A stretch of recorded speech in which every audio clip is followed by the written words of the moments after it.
दुःख या संसारामध्ये थोर आहे, दूर करण्याची ताकद त्या उमावरामध्ये आहे. आणि त्यासाठी काय करायचं?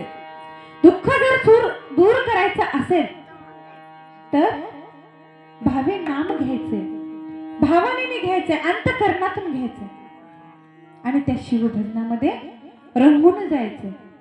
एका ठिकाणी मी असंच म्हटले की भावे नाम घ्या, भावाने नाम घ्या. मग एक कीर्तन झालं. एक दादा उठले आणि मला म्हटले, आव ताई, आणि माझा मोठा भाऊ काय करतो? पंढरीला जातो, विठ्ठलाची भक्ती करतो, आणि माझा छोटा भाऊ महादेवाची भक्ती करतो. तर माझे दोन भाऊ भक्ती करतात, तर त्या भावाने घेतलं तर चालते का?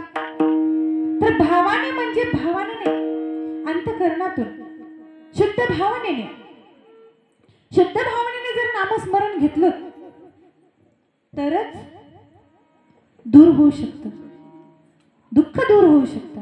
जर आम्ही वरवरची जर पूजा केली, हिने करायली म्हणून तिने केली, एकानं पाणी व्हायला, महादेवाला एक लोटा जल व्हायला म्हणजे दुसरा व्हायला म्हणजे त्याला सार्थक नाही.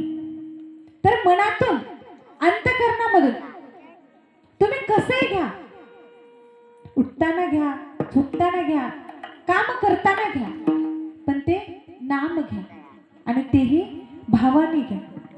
आणि शिवभजनामध्ये असं रंगून जा की त्याला भानच राहिला नाही पाहिजे. एका ठिकाणी आता भावाने नामस्मरण करायचे, नाम हे घ्यायचे, देवापेक्षाही देवाचं नाम श्रेष्ठ, बरोबर?